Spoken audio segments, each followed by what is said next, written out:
Shalom, Bapak Ibu Saudara yang dikasihi oleh Tuhan. Kita patut bersyukur bahwa kita masih diberi kesempatan untuk memuji dan memuliakan nama Tuhan. Ibadah kali ini akan dilayani oleh penginjil Matius Suwanto dengan tema Di Manakah Allah? Saya mengajak Bapak Ibu Saudara untuk menyiapkan hati dan pikiran kita untuk menerima kebenaran firman Tuhan. Selamat beribadah, Tuhan Yesus memberkati. Shalom jemaat yang dikasihi oleh Tuhan.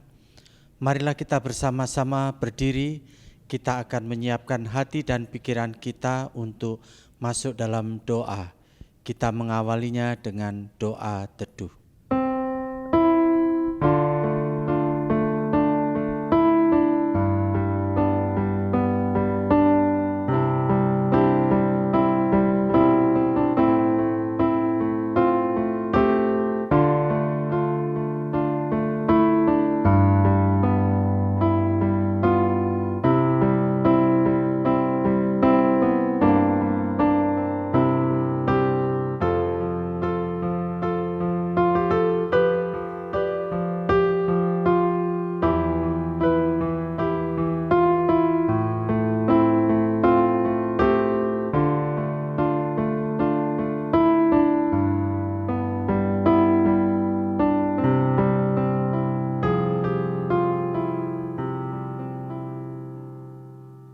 Pertolongan kepada kita adalah di dalam nama Tuhan yang menciptakan langit dan bumi. Kasih karunia, rahmat dan damai sejahtera dari Allah Bapa, Allah Putra dan Allah Roh Kudus menyertai kita sekalian. Amin. Bapak Ibu Saudara yang kasih Tuhan, kita bersyukur kalau pagi hari ini kita bisa kembali datang ke rumah Tuhan. Tuhan yang kita kenal begitu baik dalam kehidupan kita. Namun Dia juga adalah Allah yang kudus, Allah yang layak untuk menerima puji-pujian dan sembah kita, Allah yang mulia, Allah yang bertahta di atas kerajaan surga, tetapi juga yang datang ke dunia, mengorbankan dirinya bagi kita. Mari kita bersama-sama mengagungkan Tuhan, kita menyembah Tuhan. Allah Roh Kudus, kami menyembah Engkau.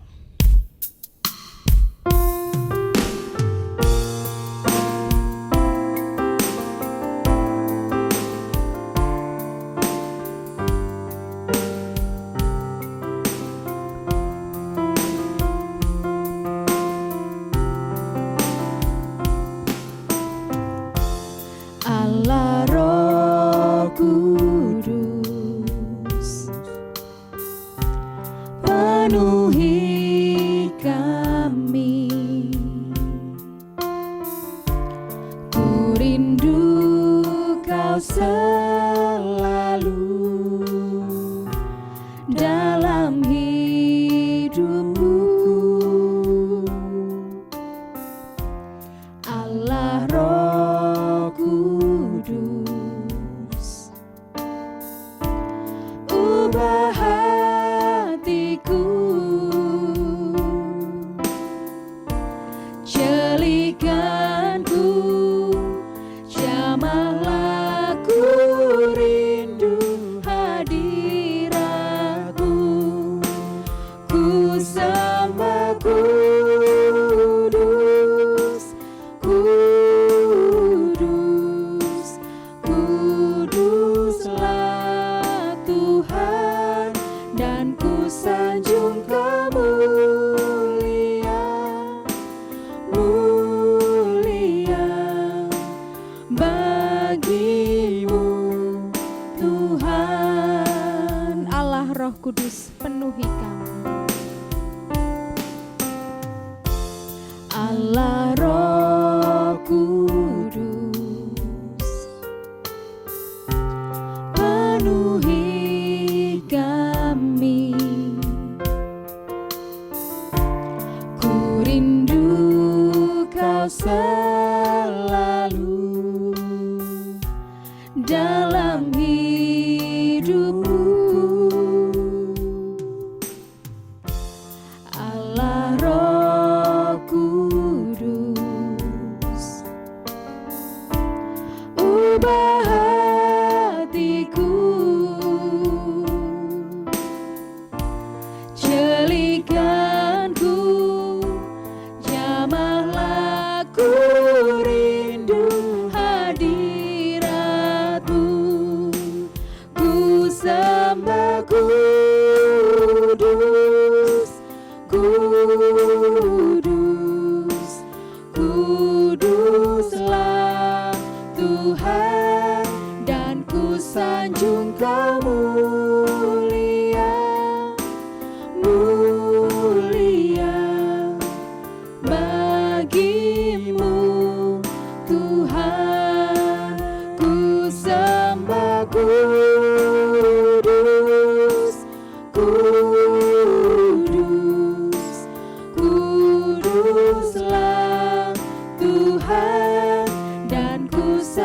Engkau mulia, mulia bagimu Tuhan, bagimu Tuhan, bagimu Tuhan.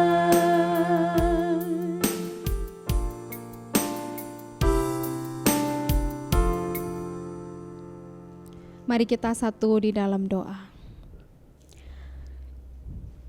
Bapa di dalam surga, Bapa yang kami kenal di dalam diri Tuhan Yesus Kristus, Bapa kami sungguh mengucap syukur kalau kami boleh mengenal Tuhan di dalam hidup kami.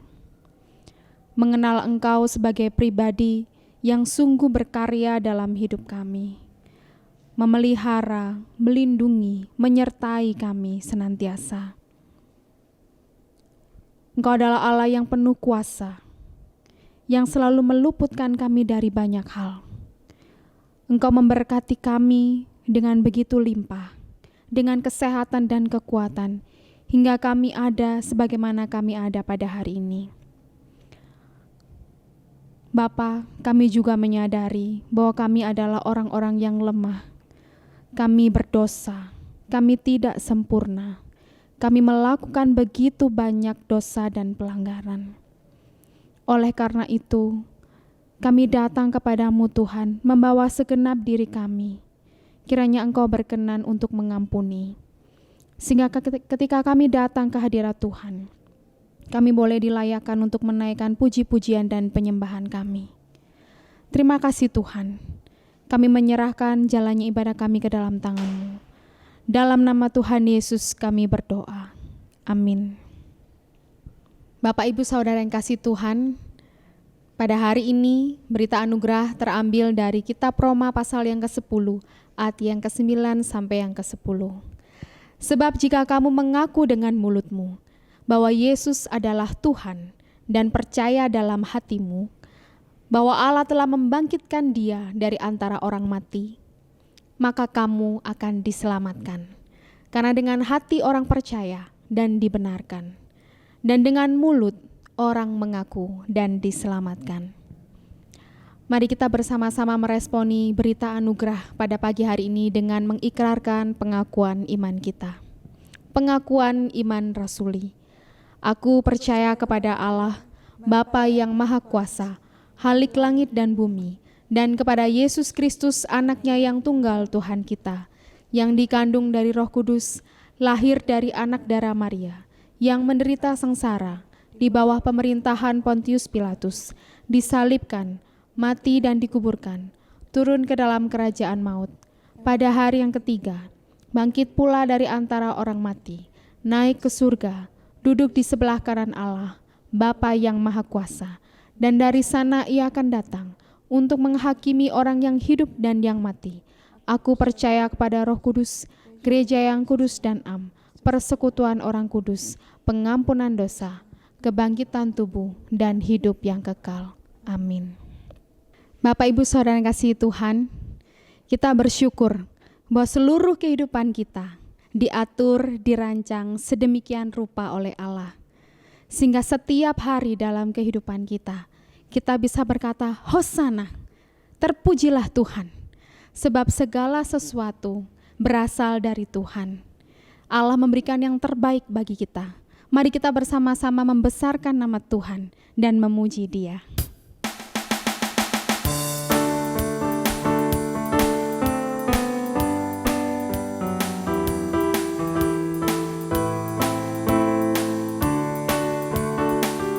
Besarkan nama Tuhan. Besarkan nama Tuhan, pujilah Dia.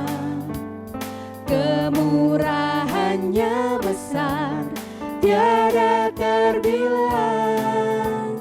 Aku tak dapat balas betapa besar kasih-Nya. Oh, besarkanlah namanya. Tuhan yang ajaib, Tuhan yang kuasa, Tuhan yang menolong hidupku.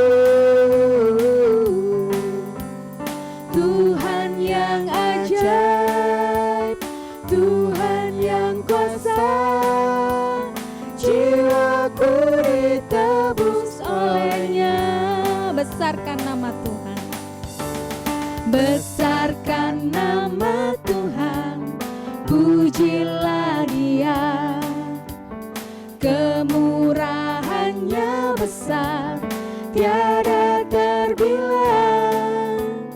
Aku tak dapat balas betapa besar kasih-Nya. Oh, besarkanlah namanya.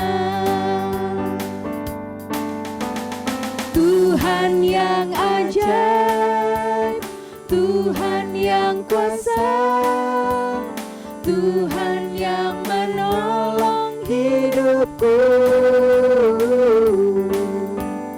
Tuhan yang ajaib, Tuhan yang kuasa, jiwaku ditebus olehnya.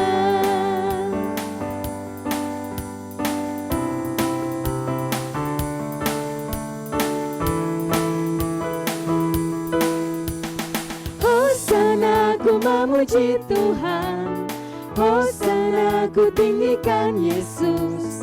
Hosana, Hosana, Hosana. Betapa baiknya Engkau Tuhan, betapa baiknya Engkau Tuhan, kasih-Mu tiada berkesudahan. Betapa mulia kasih-Mu Yesus, jiwaku diselamatkan. Hosana ku memuji Tuhan, Hosana ku tinggikan Yesus.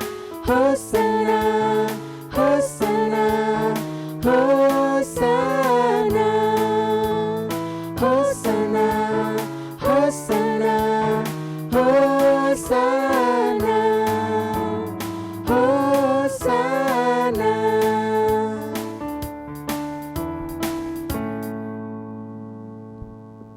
Bapak, Ibu, Saudara yang kasih Tuhan, dalam perjalanan hidup kita tentu mengalami begitu banyak hal. Terkadang pergumulan, permasalahan datang bertumpuk-tumpuk menekan kehidupan kita. Dan ketika semua jalan sepertinya tertutup, kita seringkali berkata, di manakah Allah? Apakah Allah ada? Apakah Dia mengasihi saya? Mengapa semua ini terjadi pada hidup saya? Kita akan bersama-sama belajar pada hari ini untuk melihat betapa Tuhan mengasihi hidup kita. Dia memberikan jalan keluar dalam setiap permasalahan kita. Kita akan menyiapkan hati untuk mendengarkan firman Tuhan dengan pujian "Aku berserah". Biarlah ini menjadi komitmen kita untuk menyerahkan seluruh kehidupan kita ke dalam tangan Tuhan.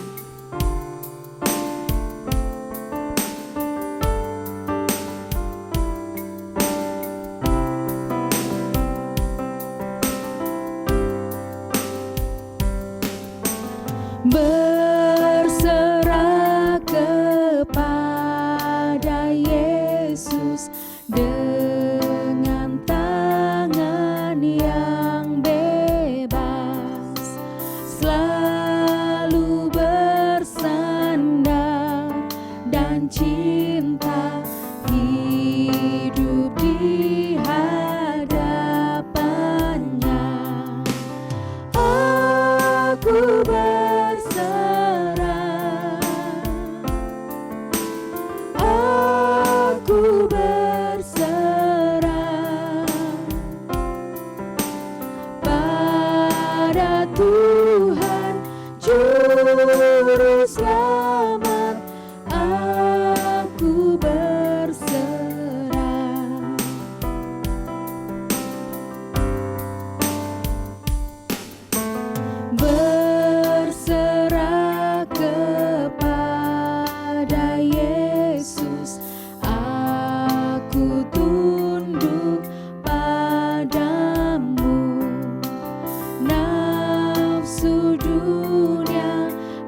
pada Tuhan Juru Selamat aku berserah. Pada Tuhan Juru Selamat aku berserah.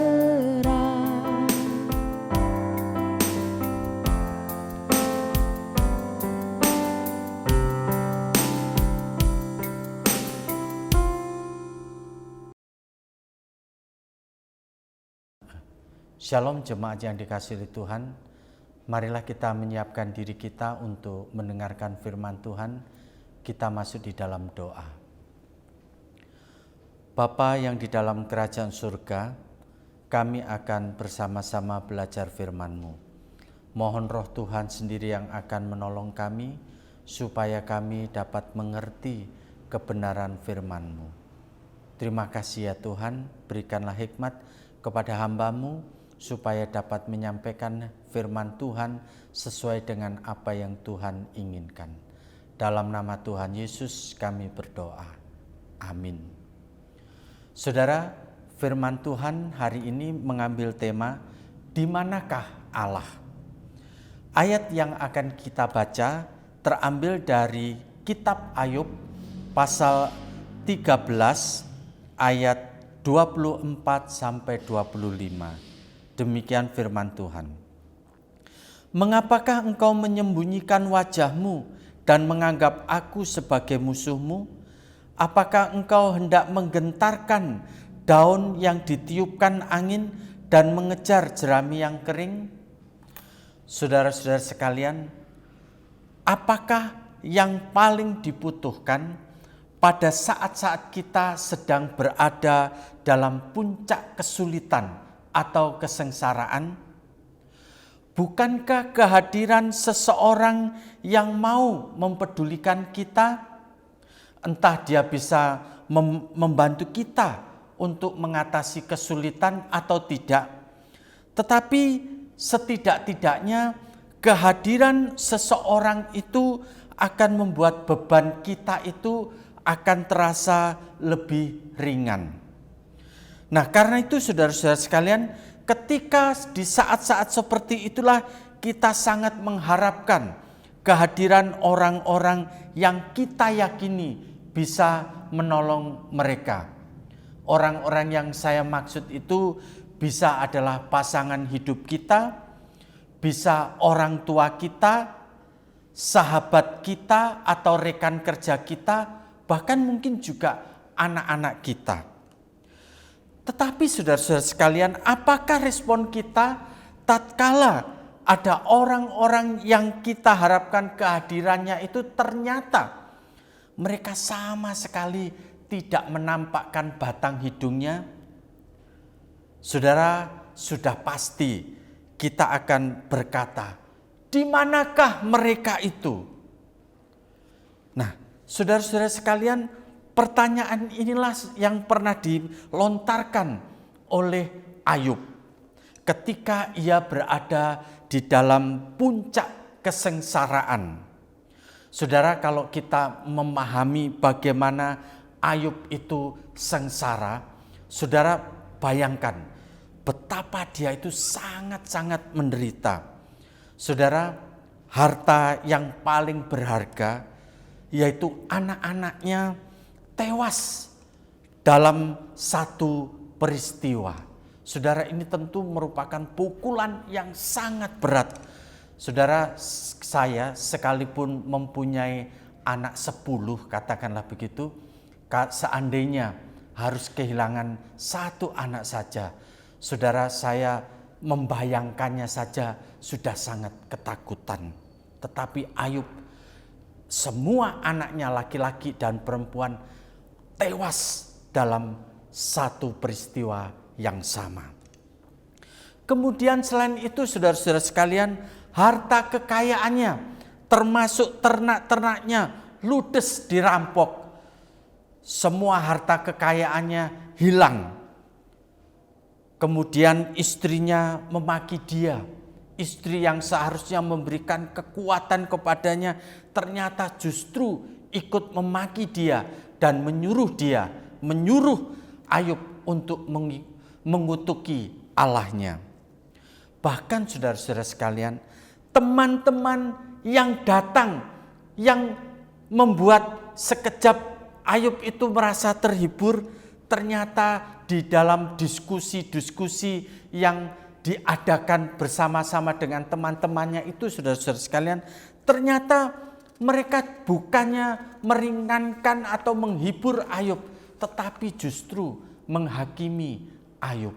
Saudara, ini sesuatu yang sangat-sangat memberatkan dalam kehidupan Ayub. Nah, saudara, ketika teman, keluarga tidak bisa lagi diharapkan, kemudian siapa lagi yang paling bisa diharapkan kehadiran dalam kondisi seperti ini? Saudara, pasti Ayub yakin satu-satunya harapan yang ada hanya pada Allah. Kenapa harapan satu-satunya hanya pada Allah? Sebab bagi Ayub, Allah yang dia kenal dan Allah yang dia percaya itu adalah Allah yang maha kuasa. Sebagai Allah yang maha kuasa, dia pasti sanggup menyelesaikan setiap permasalahan yang ada dengan sempurna dan tanpa kesulitan. Ayub juga mengenal Allah itu sebagai Allah yang maha baik. Maka Allah yang maha baik itu pasti tidak akan mengecewakan Ayub. Ayub juga mengenal Allah sebagai Allah yang maha kasih. Maka sebagai Allah yang maha kasih pasti tidak akan membiarkan Ayub itu menderita. Saudara, Ayub juga mengenal Allah itu sebagai Allah yang maha setia. Sebagai Allah yang maha setia, dia yakin bahwa Allah itu pasti tidak mungkin meninggalkan Ayub. Tetapi apa kenyataannya yang dirasakan oleh Ayub? Allah yang diharapkan kehadiran dan pertolongannya ternyata dalam tanda kutip tidak menyatakan dirinya, bahkan berada di balik tempat yang tersembunyi sehingga Ayub tidak bisa melihat kehadiran Allah. Dan Ayub bukan satu-satunya orang yang mengalami tersembunyinya Allah. Saudara, kalau kita lihat di dalam perjanjian lama ada seorang tokoh yang dikenal sebagai seorang raja yang sangat dikasihi oleh Allah. Suatu ketika Daud merasakan betapa Allah itu tersembunyi. Karena itu di dalam Mazmur yang dia tulis, Daud pun pernah berseru mempertanyakan Allah. Allahku, Allahku, mengapa engkau meninggalkan aku? Aku berseru, tetapi engkau tetap jauh dan tidak menolong aku. Saudara, perkataan ini juga yang pernah disampaikan oleh Tuhan Yesus ketika dia berada di puncak penderitaannya di atas kayu salib itu. Tuhan Yesus pun berseru kepada Allah Bapa, Allahku, Allahku, mengapa engkau meninggalkan aku? Saudara, yang menjadi pertanyaannya adalah, kenapa Allah tidak menyatakan kehadirannya pada umatnya ketika umatnya berada di puncak-puncak kesengsaraan itu? Saudara, bukankah kalau Allah itu kemudian menyatakan diri ketika umatnya berada di puncak kesengsaraannya itu, maka umatnya akan bersukacita dan menyambut kehadiran Allah itu begitu luar biasa gembiranya? Dan bukankah itu pengalaman-pengalaman seperti itu akan semakin menguatkan iman jemaatnya? Saudara-saudara sekalian, dalam sebuah pembicaraan ada seorang Kristen yang sedang mengalami kesulitan dalam usahanya. Dia itu bertanya kepada saya, kenapa sih Allah tidak hadir dan menolong saya? Bukankah saya akan merasakan bahwa Allah itu terbukti sangat baik ketika Dia membukakan jalan bagi usaha saya, dan pasti iman saya akan lebih kuat. Kalau Tuhan menolong saya, perekonomian yang sedang hancur ini, kemudian Allah menolong sehingga lebih baik, bukankah saya akan menyampaikan ucapan syukur saya kepada Tuhan dengan apa yang saya miliki lebih banyak lagi? Tetapi apa yang terjadi, saudara-saudara sekalian? Dia merasa bahwa Allah itu tetap jauh daripadanya dan Allah itu tetap tersembunyi baginya. Dan sampai kemudian pada akhirnya dia harus berurusan dengan pihak yang berwajib oleh karena masalah hukum yang dialaminya.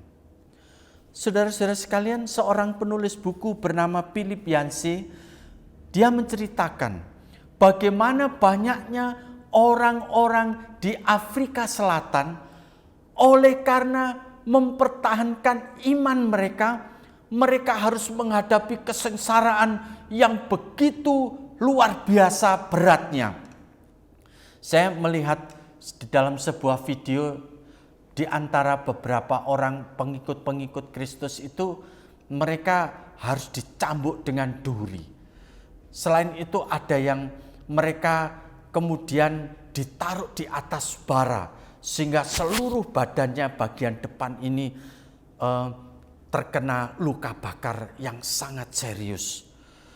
Saudara-saudara sekalian, salah satu di antara orang-orang yang menderita itu adalah seorang pendeta yang bernama Ellen Busak. Saudara, Ellen Busak dijebloskan ke penjara karena dianggap menentang pemerintah. 3 minggu lamanya dia berdoa agar Allah melepaskan dia kembali.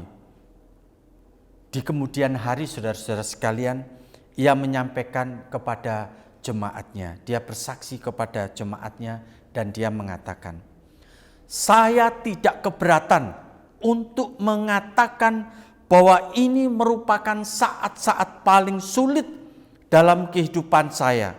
Sementara saya berlutut di dalam sel, saya kehabisan kata-kata dan air mata. Saudara-saudara sekalian, di saat-saat seperti ini yang dirasakan oleh Ellen Busak adalah dia sangat membutuhkan kehadiran Tuhan dan menolong dia. Setidak-tidaknya memberikan penghiburan seperti ketika Tuhan menolong para murid-murid dari jemaat mula-mula yang dijebloskan ke penjara, kemudian Roh menuntun dia dan membebaskan mereka dari penjara itu. Itulah yang sebenarnya diharapkan oleh Ellen Busak. Tetapi apa yang terjadi?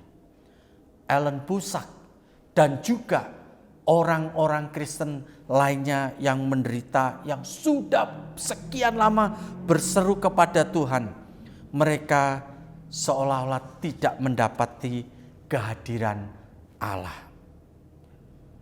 Saudara-saudara sekalian, dalam sebuah stiker yang terpasang di mobil ada bertuliskan demikian.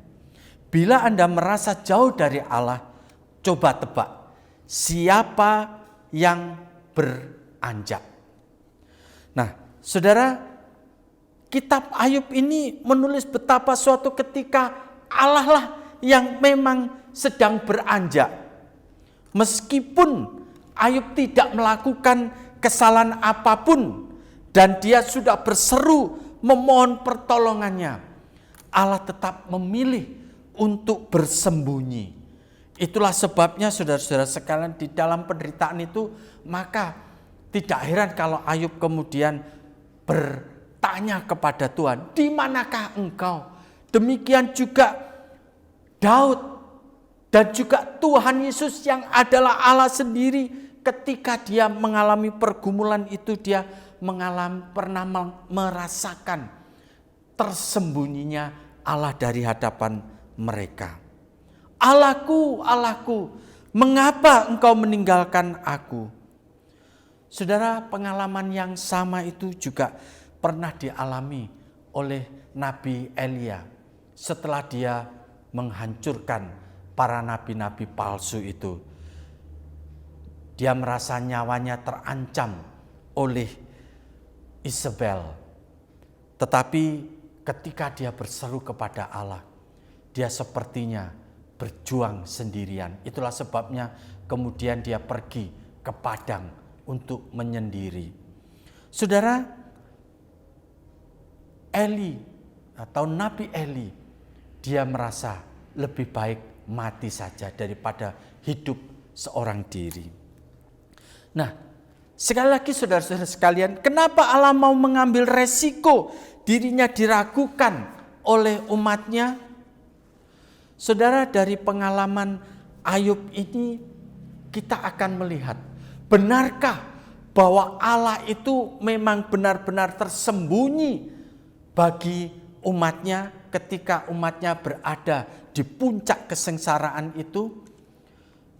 Saudara, sekali lagi, dari pengalaman Ayub ini kita justru akan melihat suatu kenyataan yang mengagumkan dari tersembunyinya Allah itu. Yang pertama, Allah itu adalah Allah yang memahami kita. Saudara, memang sulit untuk mendapatkan jawaban yang sempurna dari rahasia tersembunyinya Allah ini. Namun satu hal yang pasti adalah bahwa dalam kitab Ayub ini memberikan pelajaran yang penting, yaitu bahwa semua keraguan dan keluhan umatnya itu merupakan suatu reaksi yang sah, dan itu bukannya gejala iman yang lemah.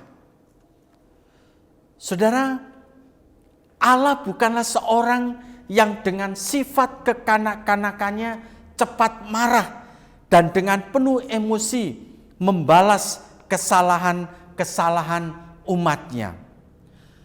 Karena itu saudara-saudara sekalian, apapun yang kita rasakan tentang Allah dan apapun yang kita katakan tentang Allah, saudara, Allah itu sanggup menyerap semuanya itu. Karena itu saudara-saudara sekalian, utarakan saja seluruh isi hati kita kepada Allah. Sebab Dia itu sanggup memahami semua keluhan kita.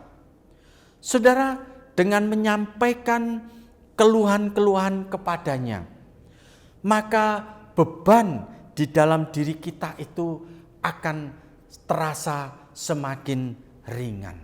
Saudara, seorang penulis buku rohani yang sangat terkenal bernama Philip Yancey, dia mengatakan, Allah itu mampu mengatasi semua respon manusia kecuali satu hal. Ia tidak dapat tinggal dalam reaksi yang menganggapnya seolah-olah Allah itu tidak ada. Saudara, itu juga yang sebenarnya kalau kita meneliti kitab Ayub dari ayat pertama sampai ayat terakhir, kita melihat sesuatu yang mengagumkan dari Ayub. Bahwa sekalipun Ayub merasa bahwa pada saat-saat tertentu Allah itu beranjak daripadanya, namun sebenarnya Allah itu tetap ada bagi Ayub. Karena itu Ayub tidak menyangkal bahwa Allah itu tetap ada. Mungkin hanya tersembunyi sesaat saja. Saudara-saudara sekalian, yang kedua dari peristiwa tersembunyinya Allah ini, kita melihat satu hal lagi yang sangat mengagumkan dari Allah, yaitu bahwa Allah di dalam persembunyiannya sebenarnya Dia sedang mengamati umatnya yang sedang bergumul dengan imannya. Di balik tirai persembunyian Allah, ternyata justru Allah memberikan perhatian kepada Ayub secara mendalam. Allah melihat di balik pergumulan Ayub itu ada satu kejujuran iman yang ada di dalam diri Ayub. Dia mengungkapkan apa yang ada di dalam isi hatinya, dan dia tidak menyangkal apa yang ada di dalam hatinya. Dia ungkapkan semuanya itu di hadapan Allah. Hal ini tentu tidak seperti iman yang dimiliki oleh teman-teman Ayub, yang seolah-olah mereka itu memiliki iman yang baik. Ayub tidak mempunyai iman yang palsu atau iman yang ikut-ikutan. Saudara, ini yang tanpa kita sadari, kita ini seringkali ya, kita ini menampilkan iman yang palsu. Artinya begini saudara-saudara sekalian, kita ini terlalu mudah untuk mengatakan Allah itu luar biasa. Tetapi sebenarnya di balik ungkapan kita Allah yang luar biasa itu, kita meragukan Allah dalam hati kecil kita. Kita terlalu mudah mengatakan Allah itu baik, tetapi sebenarnya kita menyangkali apa yang kita katakan ketika iman kita itu meragukan kebaikan Allah. Kita tetap mengeluh, kita juga melakukan hal-hal lainnya yang sebenarnya tidak membuktikan bahwa kita itu sedang mengatakan Allah itu baik. Saudara, inilah yang dilakukan oleh teman-teman Ayub yang mengajak berdiskusi dengan Ayub. Mereka menganggap bahwa diri mereka adalah yang paling benar, dan karena itu mereka layak untuk menghakimi Ayub. Saudara-saudara sekalian, dari peristiwa kejujuran Ayub inilah kemudian kita melihat bagaimana Allah semakin berkenan kepada Ayub. Hubungan Ayub dengan Allah justru semakin dekat ketika Ayub mencari Allah yang tersembunyi itu. Dan ketika Allah memperhatikan bagaimana pergumulan iman Ayub, maka Allah melihat bahwa ini adalah seorang hamba yang sungguh-sungguh mempercayakan hidupnya kepadaku, sekalipun aku menyembunyikan diri. Saudara, kedekatan Allah dengan Ayub ini dapat kita lihat dari ketika Allah mengatakan atau memerintahkan kepada teman-teman Ayub bahwa kalau mereka meminta pengampunan dari Allah, maka suruhlah Ayub yang mendoakan mereka supaya aku mengampuni kamu lewat Ayub. Dengan kata lain, saudara-saudara sekalian, Allah ingin mengatakan, aku tidak akan mengampuni kamu kecuali kalau Ayub sendiri yang berseru kepadaku. Saudara-saudara sekalian, iman kepada Allah memang kadang-kadang ada ujian. Dan di dalam ujian itu kita kadang-kadang merasa Allah itu tersembunyi. Termasuk seperti yang mungkin sedang kita alami ini. Saudara-saudara sekalian, ada beberapa orang di antara orang-orang Kristen, bahkan ada seorang pendeta yang meninggal karena COVID ini. Saudara, saya yakin pasti sebelum mereka meninggal itu, keluarga, orang-orang yang sangat kenal mereka itu, mereka sudah berseru kepada Allah. Tetapi kenyataannya dalam tanda kutip Allah tersembunyi bagi mereka.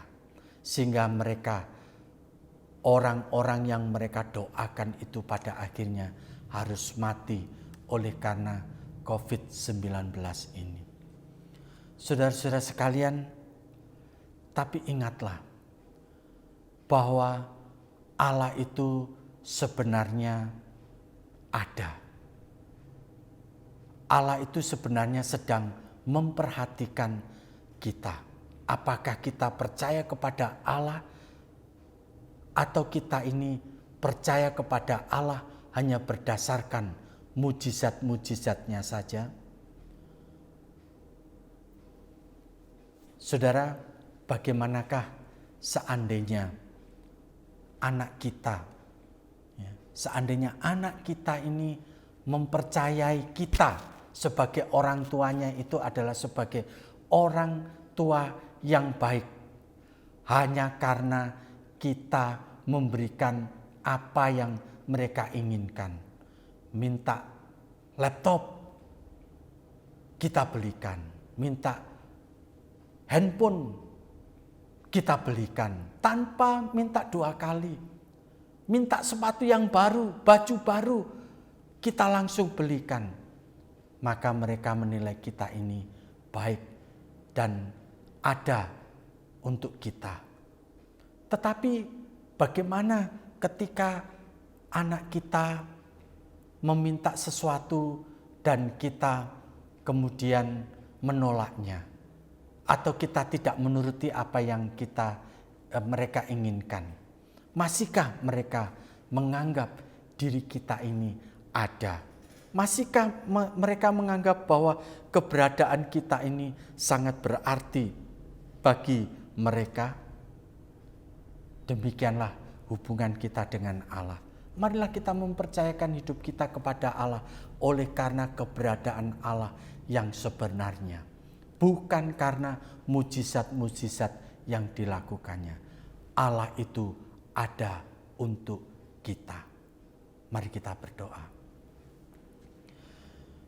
Tuhan Yesus, kami bersyukur kepadamu ya Tuhan. Karena firman-Mu kembali mengingatkan kepada kami bahwa sebenarnya Engkau tidak pernah meninggalkan kami.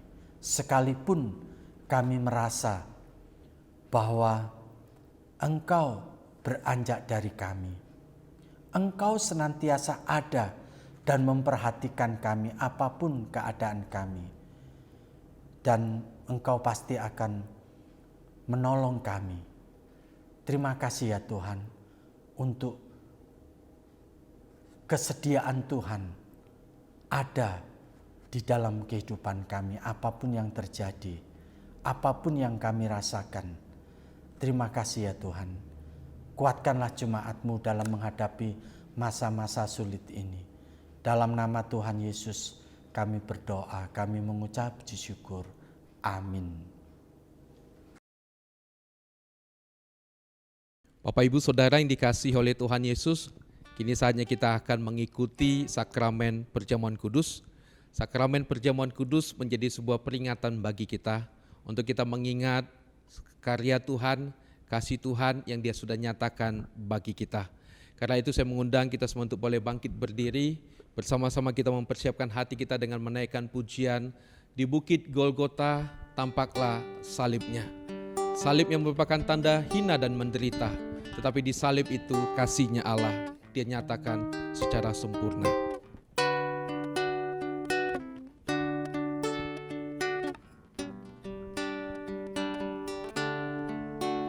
Di bukit Golgota tampaklah salibnya, tanda hina dan derita.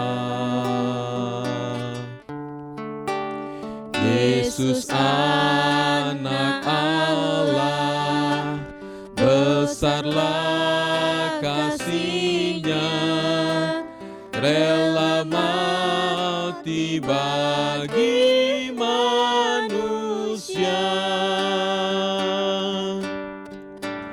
Maka ku tinggikan salibnya,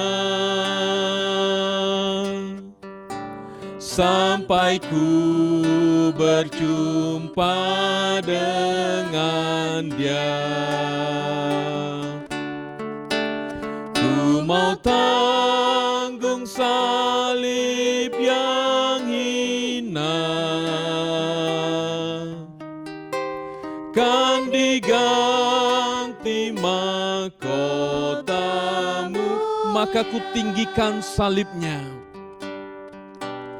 maka ku tinggikan salibnya,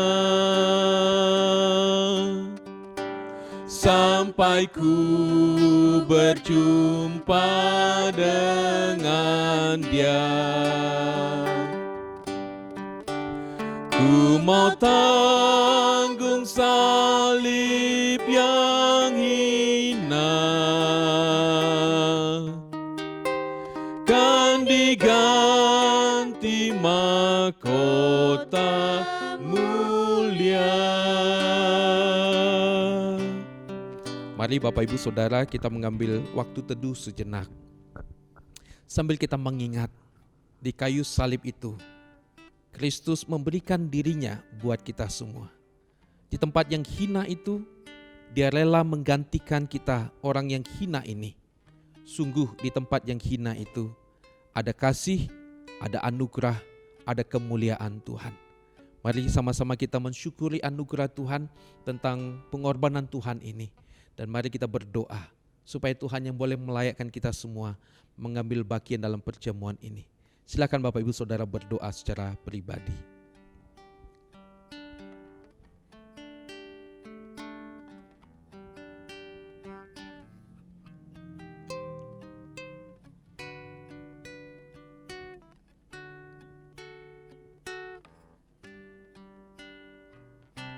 Tuhan Yesus, terima kasih untuk apa yang sudah Tuhan perbuat bagi kami, khususnya di kayu salib itu, ya Tuhan.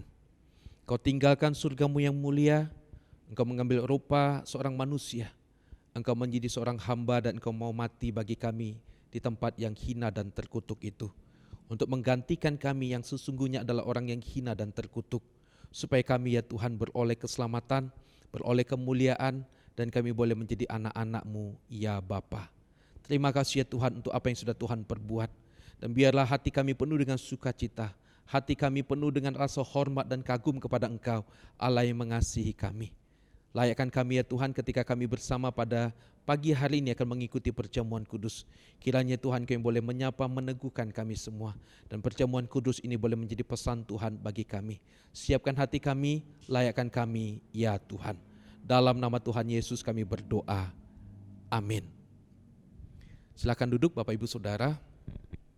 Saya akan membacakan satu bagian firman Tuhan bagi kita semua, yang terambil dari Yohanes pasal 3 ayat 16. Karena begitu besar kasih Allah akan dunia ini, sehingga Ia telah mengaruniakan anaknya yang tunggal, supaya setiap orang yang percaya kepadanya tidak binasa, melainkan beroleh hidup yang kekal. Karena Allah begitu mencintai kita, begitu mengasihi Bapak, Ibu, Saudara, dan saya. Kita pribadi lepas pribadi. Dia mencintai kita, padahal kita adalah orang-orang yang tidak sepantasnya untuk dicintai. Dosa kita terlalu banyak, pelanggaran kita terlalu besar, tetapi Allah mencintai kita. Dia mencintai kita dengan Dia memberikan anaknya yang tunggal untuk mati di kayu salib, menjadi korban penebusan bagi kita. Bapak Ibu Saudara, dalam ibadah kita pagi hari ini kita akan bersama-sama mengingat pengorbanan Tuhan Yesus dengan kita akan melakukan perjamuan kudus. Pada malam ketika Tuhan Yesus akan disalib, Tuhan Yesus mengambil roti,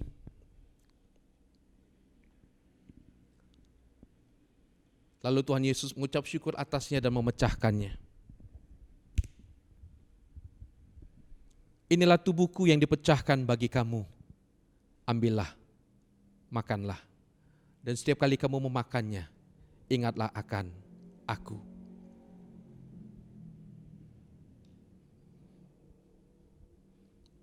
Tuhan Yesus mengambil cawan yang berisi anggur, lambang darahnya. Inilah darahku, darah perjanjian baru yang ditumpahkan bagi pengampunan dosa manusia. Minumlah kamu semua dari cawan ini, dan setiap kali kamu meminumnya, ingatlah akan aku. Pada saat ini saya memberikan kesempatan bagi Bapak Ibu Saudara yang mengikuti perjamuan kudus di rumah untuk bisa membagikan roti dan anggur. Para ayah ataupun juga para ibu, silakan membagikan anggur bagi anggota keluarga yang akan mengikuti perjamuan kudus. Perjamuan kudus ini kita ikuti khususnya bagi Bapak Ibu Saudara yang sudah dibaptis dewasa ataupun disidi di dalam nama Allah Bapa, Putra dan Roh Kudus. Saya mengundang kita bisa semeja pada pagi hari ini dan kita akan mengikuti perjamuan kudus pada pagi hari ini. Silakan bagi Bapak Ibu untuk membagikan roti dan anggur.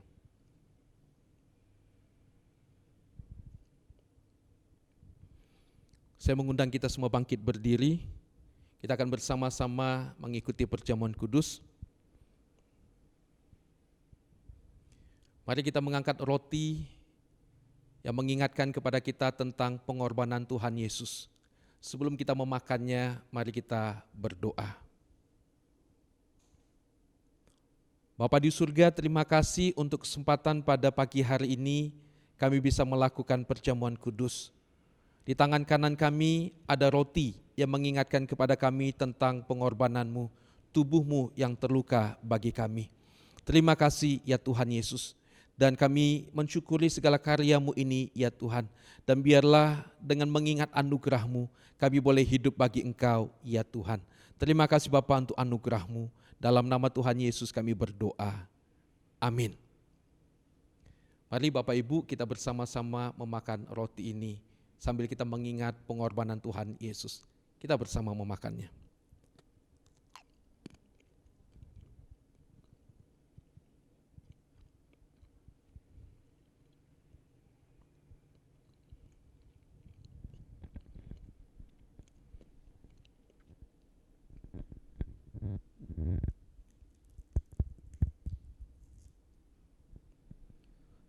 Mari kita bersama mengangkat cawan yang berisi anggur yang mengingatkan kepada kita tentang darah Kristus yang dikorbankan bagi kita. Sebelum kita meminumnya, mari kita berdoa sekali lagi. Tuhan Yesus, terima kasih untuk pengorbanan-Mu. Nyawa-Mu Engkau korbankan bagi kami, ya Tuhan, supaya kami boleh diterima di hadapan Bapa di surga. Betapa besarnya pelanggaran kami, tetapi kasih dan anugerah-Mu lebih besar dari semua pelanggaran yang ada. Bapa terima kasih. Dan biarlah Tuhan setiap kami boleh menghargai segala kebaikan-Mu. Kami boleh menghargai segala kebaikan-Mu ini ya Tuhan. Dengan cara kami boleh hidup seturut dengan kehendak-Mu untuk kemuliaan nama-Mu. Terima kasih Bapa, ini doa kami. Dalam nama Tuhan Yesus kami bersyukur atas anugerah-Mu. Amin. Mari Bapak Ibu Saudara kita bersama meminumnya sambil kita mengingat Kristus yang dikorbankan bagi kita di kayu salib.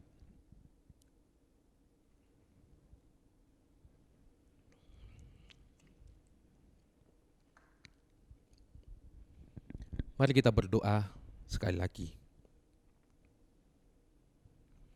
Terima kasih ya Tuhan, karena kami bisa melakukan sekali lagi perjamuan kudus pada pagi hari ini. Roti lambang tubuh-Mu, anggur lambang darah-Mu, sudah kami makan dan sudah kami minum, yang membawa kami kembali kepada ingatan akan kebaikan-Mu yang begitu besar bagi kami. Tuhan, kiranya ingatan akan kasih-Mu selalu ada dalam kehidupan kami. Ketika kami bergumul, ya Tuhan, menghadapi begitu banyak tantangan dalam hidup ini, kami diingatkan bahwa kami tidak pernah sendiri. Ada Allah yang sudah menunjukkan kasih, kebaikan, pemeliharaan bagi kami dengan sungguh nyata, dengan cara mengorbankan dirinya di kayu salib. Sungguh ya Tuhan, biarlah ingatan akan kasih-Mu terus mewarnai hidup kami. Ketika kami juga Tuhan bergumul dengan realitas hidup, banyak tantangan, banyak godaan yang kami hadapi, Tuhan, kiranya kami boleh menggunakan hidup kami dengan sebaik-baiknya. Kami boleh hidup berkenan di hadapan-Mu. Kami diberikan ingatan bahwa kami sudah ditebus dan hidup kami tubuh kami mahal, harganya berharga adanya, supaya kami tidak menggunakan tubuh kami dengan sembarangan. Tapi biarlah hidup kami boleh menjadi alat kebenaran dalam tangan-Mu bagi kemuliaan nama-Mu. Bapa di surga, Engkau juga tahu, mungkin ada Bapa, anak-anak-Mu yang bergumul dengan banyak hal dalam hidup mereka. Tuhan, kiranya Engkau yang akan terus meneguhkan, dan Engkau Tuhan yang akan menguatkan mereka semua. Terima kasih Bapa, sekali lagi kami bersyukur untuk anugerah-Mu. Dalam nama Tuhan Yesus kami berdoa. Amin.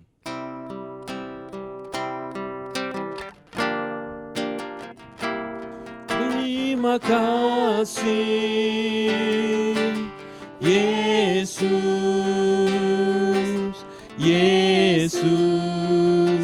Terima kasih karena anugerah-Mu buat hidupku sekarang. Ku kan memuji-Mu selamanya. Terima kasih Yesus, Yesus. Terima kasih karena anugerah-Mu buat hidupku sekarang. Ku kan memuji-Mu selamanya. Ku kan memuji-Mu, ku kan memuji-Mu selamanya. Ku kan memuji-Mu selamanya.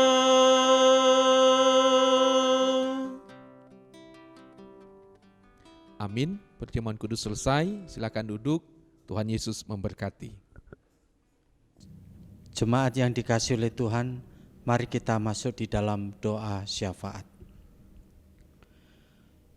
Bapa yang di dalam kerajaan surga, kami bersyukur hari ini kami boleh bersama-sama menaikkan puji-pujian kami, menaikkan doa-doa syukur kami, dan juga kami boleh mendengarkan firman Tuhan.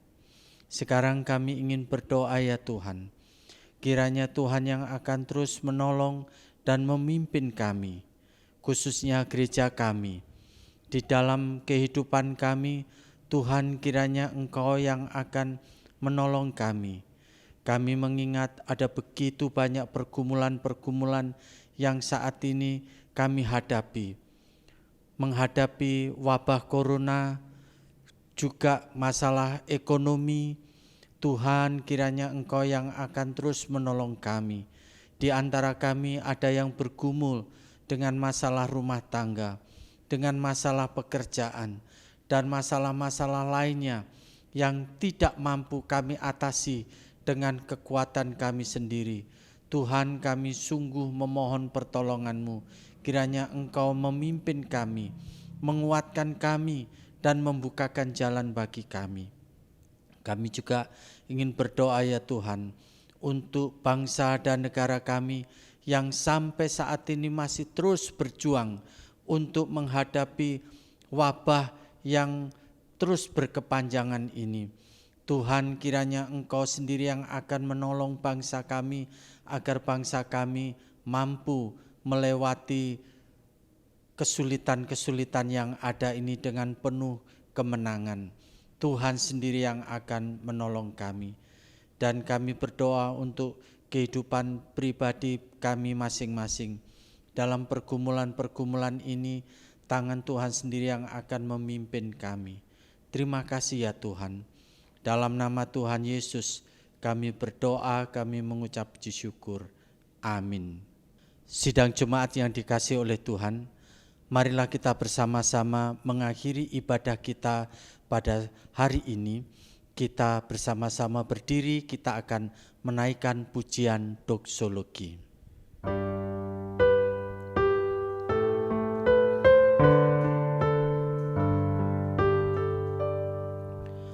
Puji Allah Bapa Putra, puji Allah Roh Kudus, ketiganya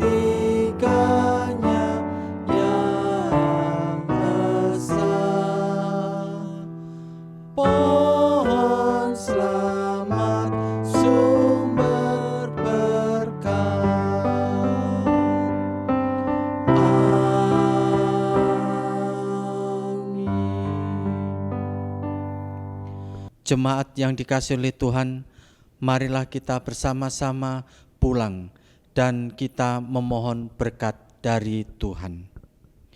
Kiranya Tuhan memberkati kita dan melindungi kita.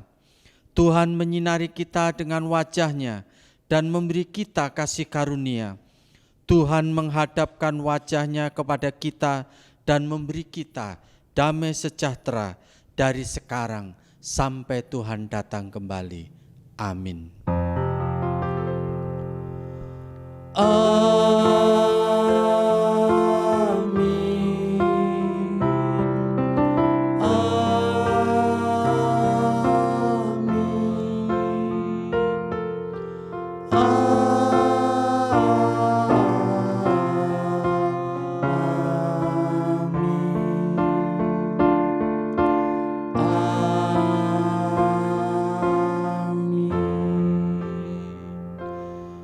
Silakan duduk, doa teduh kebaktian selesai, Tuhan memberkati. Amin. Puji Tuhan, ibadah kita telah selesai. Saya mengundang Bapak Ibu Saudara untuk kembali bergabung beribadah bersama kami pada tanggal 13 September 2020 yang akan dilayani oleh penginjil Jimmy Waroka. Selamat hari Minggu, Tuhan Yesus memberkati.